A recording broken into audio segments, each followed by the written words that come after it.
95 dias, praticamente. Pareceu que o mês de janeiro durou mais do que todos os outros. Chegou fevereiro e você pode participar com a gente do CBN Esportes Campinas através do WhatsApp 19 991869070 ou então lá no chat no YouTube, youtube.com/CBN Campinas. Também estamos ao vivo. E a gente começa a falar da Macaca, que entra em campo hoje à noite buscando a 6ª vitória consecutiva na Série A2, o único time invicto até aqui às 7 horas da noite. A bola rola lá no Jorge Ismael de Biasi, em Novo Horizonte, com as emoções de Carlos Cabela, reportagens de Antônio Lupe, comentários de Carlão de Freitas. Estarei com toda essa rapaziada também no Central da Bola. E a Macaca já em Novo Horizonte, Antônio Lupe, bom dia! Tudo bem, Pio? Bom dia, um abraço a você, a todos que acompanham o CBN Esportes primeira edição. A Ponte não está em Novo Horizonte, a Ponte está em Catanduva, que é ali próximo de Novo Horizonte, né? Até porque Novo Horizonte é uma pequena cidade e não tem uma rede hoteleira para abrigar as equipes que vão jogar contra o Novo Horizontino, e a maioria das equipes escolhem, né, optam em ficar na cidade de Catanduva. Então a Ponte sai um pouquinho mais cedo do que o normal para o duelo contra o Novo Horizontino. O jogo é às 7, por volta de 4h30, 5 horas, a delegação da Ponte então deixa Catanduva e vai para Novo Horizonte. Não seria nenhum exagero, Pio, a gente falar que é um jogo de primeira divisão na Série A2 do Campeonato Paulista, até porque foram as duas equipes rebaixadas do ano passado. Novo Horizontino caiu no Campeonato Paulista sem vencer nenhuma partida. A Ponte também fez uma campanha muito ruim, péssima, tanto é que as duas agremiações acabaram sendo rebaixadas para a Série A2. Só que se você pegar os dois elencos, as duas prováveis escalações, a gente vê que são jogadores que jogariam facilmente a Série A1 do Campeonato Paulista. O técnico Hélio dos Anjos, ele vai fazer duas mexidas em relação ao time que entrou em campo contra o Taubaté. O Matheus está fora, zagueiro, suspenso pelo 3º cartão amarelo, e o Guilherme, que estava suspenso contra o Taubaté, volta na zaga e joga do lado do Thiago Oliveira. Na lateral esquerda, o Arthur não viajou. Poupado por conta da maratona de jogos, o Arthur apresentou um desgaste físico maior do que os seus companheiros, então, para evitar uma lesão muscular, vai ser preservado. Jean Carlos entra na lateral esquerda. Leonaldi continua fora e o Fraga no meio-campo. Provável time da Ponte para o duelo contra o Novo Horizontino: Kaique França no gol, o Everton na lateral direita, Guilherme e Thiago Oliveira na zaga e o Jean Carlos na lateral esquerda. Meio-campo com Amaral, Fraga, Júnior Tavares e também o Elvis. No ataque, o Gé e o Pablo Diego. Lembrando, a Ponte está invicta na competição, líder isolada da Série A2. Já o Novo Horizontino vem tropeçando, não venceu nas duas últimas rodadas e precisa urgentemente reencontrar o caminho das vitórias. Novo Horizontino, que vem com um provável time com Georgemi, ex-Guarani, que estava no Vila Nova, no gol, William Lepo na lateral direita, Luizão e Guilherme Matos na zaga e o Roberto na lateral esquerda. Meio-campo com Giovani, Bruno Silva e Marlon. No ataque, Douglas Baggio, Ailon e Ronaldo, que inclusive já foi um dos artilheiros em algumas edições passadas do Campeonato Paulista da Série A1, viu? Sem dúvida nenhuma, Ronaldo, ex-Guarani também, esse sabe fazer gol. Deixa só, você que conhece muito bem o futebol goiano, recentemente estava trabalhando lá em Goiânia, Antônio Lupe, deixa eu só te fazer um questionamento. Você disse que o pessoal lá apelidou alguns como inimigo do gol. O Georgemi seria o famoso chama-gol? Cara, eu vou falar uma situação para você que o Georgemi, ele teve 2 temporadas no Vila e ele só saiu da meta titular porque o Dado Cavalcante, que assumiu o Vila, disse que o goleiro que ele utilizava no seu esquema tático precisava utilizar os pés. Meu Deus. Então, por isso, ele colocou o Tony, que inclusive hoje está no Guarani. Porém, eu, Antônio Lupi e outros companheiros da Crônica de Goiânia tinham mais confiança no Georgime do que no Tony. O Tony era um bom goleiro, fazia muitos milagres, só que também passava muitas emoções no coração do torcedor vilanovense. Sem dúvida nenhuma. Carlão de Freitas, bom dia, Carlão. Apesar do que, Carlão, só desculpa, o Georgime no jogo contra o Lemense, ele foi o personagem da rodada com Isso. frangaço, né? Exato. Até por isso o meu questionamento. Mas Jorge, ele teve poucas oportunidades por aqui, né, Carlão? Bom dia. Bom dia, Pio. Bom dia, ouvinte ligado no CBN Esportes, primeira edição. Ele teve oportunidade em apenas um jogo do Guarani, Foi na Série B, e foi muito mal. Infelizmente, não conseguiu fazer uma boa partida e acabou sendo dispensado, acabou sendo escanteado, foi procurar aí novos caminhos em sua carreira e realmente se encontrou no Vila Nova. No Vila Nova, ele, pelo menos das partidas em que eu acompanhei, ele teve aí boas apresentações, mas já é o segundo programa, seu Rafael Pio, que você destila o veneno, né? É impressionante. O que está acontecendo com o Rafael Pio, esse menino tão leve, esse menino tão generoso, e agora ele está aí usando deste artifício de destilar o veneno aí contra alguns jogadores que já passaram pelo futebol de Campinas, né, Pio? É que tem alguns, cara, tem alguns que futebolisticamente falando, eles me irritam, Carlão. Ô, Pio, você sabe um que me irrita? E ele já está começando a irritar também parte do torcedor campineiro, que ele cale minha boca, viu? E se ele calar, vai me calar com muito prazer. Mas ele também já me fez destilar venenos. Bruno Michel! Bruno Michel! Esse eu vou falar uma coisa pra você. Tem oportunidade, vai e volta, põe e parece que não vai. Ele ainda não chegou no nível de me irritar, mas tá no caminho também, Carlão. Tá no caminho também. Eu vou falar pra você. O Bruno Michel realmente ele já irritou uma parte do torcedor campineiro e está começando a irritar a outra parte. De repente, Carlão, ele não vai passar nem no perímetro campineiro mais. Não vai. E tem um detalhe. O Bruno Michel, ele chamou a atenção do futebol de Campinas, no caso da Ponte Preta, num jogo que a Ponte fez 7-2 no Figueirense. Ele foi o destaque do Figueirense num jogo que foi 7-2 para a Ponte.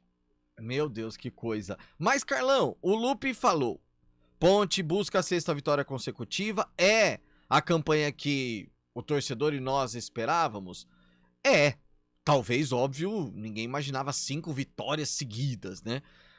O Novo Horizontino, diferente da Ponte, já não faz a campanha que todos nós esperávamos. Isso para o jogo de hoje à noite diz alguma coisa ou nós teremos frente a frente as duas maiores estruturas da Série A2, talvez, e aí não existe muito essa questão da campanha até aqui, Carlão? Olha, Pio, brincadeiras à parte agora, o Novo Horizontino, essa classificação do Novo Horizontino, ou estes últimos resultados, pelo menos no meu modo de entender, não condizem com a força do Novo Horizontino. Eu vejo o Novo Horizontino, sim, como um postulante ao acesso, como um adversário ferrenho da Ponte Preta. Reputo a Ponte hoje como favorita a vencer o jogo por causa da campanha. Time por time, o Novo Horizontino é do mesmo nível da Ponte. A gente pega aí o camisa 10 do Novo Horizontino, é o Marlon. O Marlon há pouco tempo esteve no Fortaleza, é ídolo, né, no Fortaleza. A Ponte já quis contratá-lo, o Guarani já quis contratá-lo, é aquele meia elegante, meia que organiza o jogo. Poxa, à frente tem Ronaldo. Ronaldo é um carrasco da Ponte. Né? No próprio derby de 2012, no derby centenário, lá no Moisés do Carelli, ele que toma o pênalti do Gerson, no longínquo 2012, mas em outras ocasiões também contra a Ponte, ele sempre guardou seus gols. Ano passado, com a Inter de Limeira, fez gol de pênalti também. Então, é um time muito experiente. Douglas Baggio, por exemplo, o próprio Ailon, né, que fez uma boa Série B com o Ituano, William Lepo. É um time experiente, é um time, nominalmente, é um time de Série A1, como você disse, com uma estrutura de Série A1. Então, é um adversário ferrenho, é um adversário forte. Não pense o torcedor pontepretano que vai encontrar facilidade em Novo Horizonte. Eu acho até que o empate a Ponte pode comemorar, Hoje está sob risco, sim, essa campanha de 100% de aproveitamento, porque é um jogo forte, é um jogo de Série A1 de Campeonato Paulista. E quem sabe, Pio, pode ser um jogo, uma eventual final de Série A2, porque são os maiores investimentos desta competição. A Ponte faz jus até aqui a este investimento, a esta badalação. O Novo Horizontino parece que ainda precisa se encontrar dentro da Série A2. Ô Lupe, a gente, quando a Ponte, na véspera do jogo em que a Macaca, contra o Taubaté, que a Macaca conquistou a 5ª vitória consecutiva, a gente foi atrás do dado qual a última vez que a Ponte venceu 5 jogos. E agora o Marciel manda aqui. Bom dia, CBN Esportes. Pergunta simples. Quando foi a última vez que a Ponte venceu 6 partidas consecutivas? Responderemos no segunda edição ou você tem isso aí, Lupe? Responderemos no segunda edição, porque para descobrir qual foi os 5 jogos de invencibilidade, se não me engano foi na série B, né, de 2014 com o Guto, a gente teve que recorrer a alguns companheiros, inclusive falam que até a primeira vez que a Ponte conseguiu 5 vitórias logo de cara no início de campeonato foi em 69, né, quando ela acabou conquistando aí o título do Campeonato Paulista da segunda divisão. Então a gente traz na segunda edição um pouquinho mais de... Apesar que já me mandaram aqui, viu, Pio? Olha que beleza. Da Guarda. 2011. Foi quando venceu São Bernardo, Botafogo, Santo André, Guaratinguetá e Corinthians pelo Paulistão de 2011, além da vitória contra o Baré na Copa do Brasil. Obrigado, meu anjinho da guarda. Boa. 2011, então, Pio. Já respondemos aqui, então, pro ouvinte. Ei, quem tem fonte tem tudo. Bom dia. Pio. Oi? Deixa eu contar uma fofoquinha de redação. Eu não lembro nem qual era a equipe, mas existia essa situação. Qual a última vez que venceu 5? Qual a última vez que venceu 6? Na Coxia, a gente torcia para essa equipe perder logo para parar com essa trabalho danado, cara. Tava ficando muito difícil a pesquisa, Carlão. Muito difícil, já perde logo. Né? No caso da Ponte, não vai atrapalhar aí a liderança do campeonato, porque aí evita a gente de ficar aí trabalhando demais em torno Meu Deus do céu. Mas aquela fofoquinha de redação, né? A gente passa aqui para descontrair um pouquinho. E a gente encerra o boletim da Ponte com a frase... Ô, Pio. Oi? Eu só posso só mais uma informação rápida. A gente comenta isso aí no período da tarde também. Ontem surgiu a informação através de um documento que as cotas da Copa do Brasil, elas aumentaram e muito.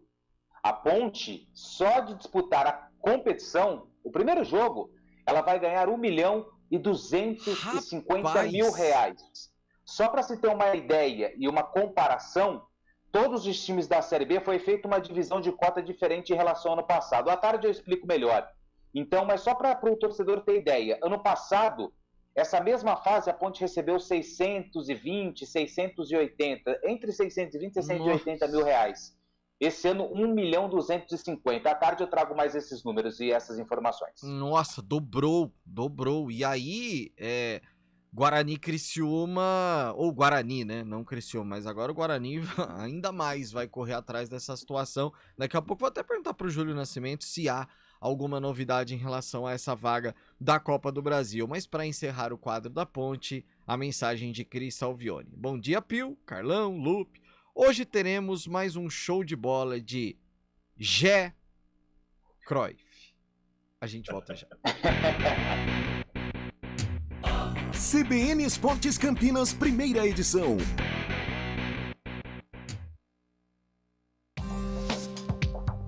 Quem escolhe a Unicred tem muitas vantagens e exclusividades. E agora, também tem o Unicred Visa, o cartão de crédito mais aceito no mundo. Qual cartão você vai ter? Infinity, Platinum, Gold, Classic ou Electron.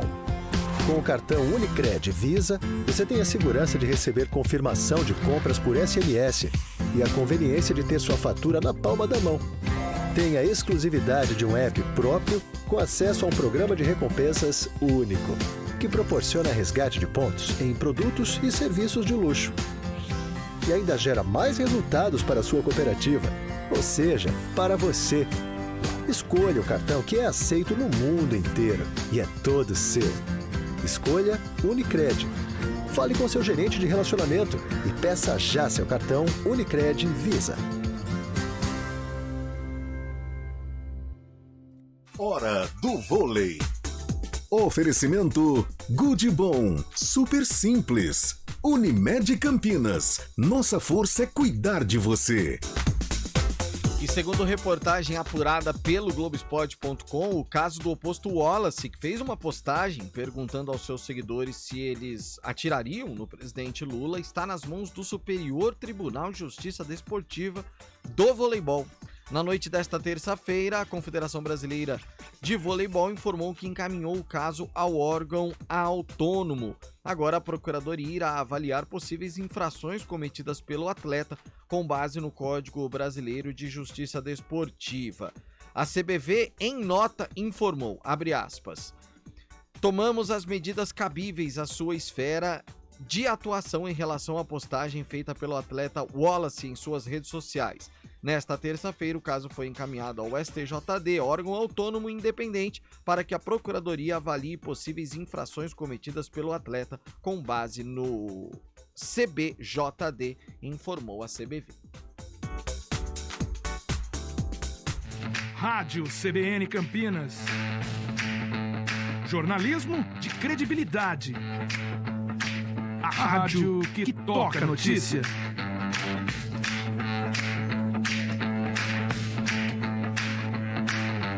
Siga-nos em nossas redes sociais, Instagram e Facebook, @CBN Campinas. 99,1 FM.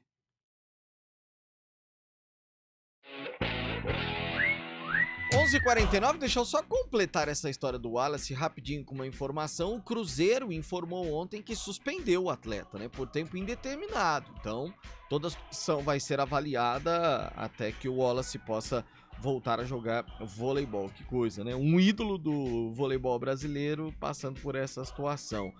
Júlio Nascimento, antes até de nós falarmos aí sobre as novidades do Guarani, depois dessa notícia trazida pelo Lupe de que dobrou praticamente a cota, né, para quem participar da primeira fase da Copa do Brasil. Existe alguma novidade nessa questão para o Guarani, Julião? Bom dia. Bom dia, Pio. Um abraço para todos. Pois é, essa altura do campeonato, né, já teríamos aí no calendário os jogos marcados, os confrontos definidos, mas esse atraso da Copa do Brasil tem sim a ver com a situação do Guarani, né? O Guarani fez 3 movimentos diferentes, um ofício à Federação Paulista, depois entrou com uma ação no TJD e uma outra ação na STJD. O Guarani está tentando impedir o jogo do Criciúma na Copa do Brasil até que tenha uma resposta no STJD sobre essa troca da Federação Paulista em relação à indicação das vagas. Então, por isso que a CBF também, paralelamente, está tentando segurar aí o sorteio para saber se teremos uma novidade, se a Federação vai corrigir ou não essa vaga da Copa do Brasil, e se a federação fizer esse movimento, provavelmente teremos também uma ação do Botafogo para recorrer. Então, a CBF está tentando trabalhar isso de uma maneira que não interfira no andamento da Copa do Brasil, mas isso, Pio, é praticamente impossível, porque todo mundo vai querer defender o seu lado, todo mundo vai querer jogar, justamente por esse aspecto que o Lupe passou sobre a premiação. Tanto o Guarani como o Botafogo são pertencentes à Série B. Então eles entram no pote 2 de premiação e é um dinheiro muito importante para qualquer clube, ainda mais um clube de Série B. A gente sabe que essa premiação na Copa do Brasil, ela entra no planejamento orçamentário do clube e o Guarani está contando com esse dinheiro ainda, por isso que não abre mão da vaga. Vai dar muito pano pra manga ainda essa história. O Marcelo, Júlio, manda a mensagem aqui, ó. Boa tarde, toda a equipe. O Bugrão trouxe de volta o Isaac. Se o Rodrigo Andrade retornar e se o Gênison retomar a boa fase, o Bugrão ainda nesse Paulistão vai dar liga e se classificar. Rodrigo Andrade seria só para a Série B do Campeonato Brasileiro, mas além do Isaac tem mais novidade no Estádio Brinco de Ouro e retornos podem acontecer já no fim de semana, né, Julião? Exatamente, né? O Guarani está em uma semana movimentada, né? Como o Carlão citou ontem, para dar um punch aí nesse time, para tentar retomada dentro do Campeonato Paulista. O Rodrigo Andrade ele tem contrato com o Vitória até agosto. O Guarani está tentando uma liberação antecipada, mas é pensando mesmo na Série B, você tem razão. Esse movimento pelo Rodrigo Andrade é pensando em Série B. O que acontece sobre as 3 vagas restantes no Campeonato Paulista? Uma vaga vai para o Isaac, que está retornando aí, né? Praticamente não saiu. O Isaac teve umas férias prolongadas, vamos colocar assim, né? Fez a pré-temporada em outro lugar, mas conhece muito o sistema de jogo, deve jogar e está em condições físicas. Uma das vagas vai para o Isaac. A outra vai para o Matheus Barbosa.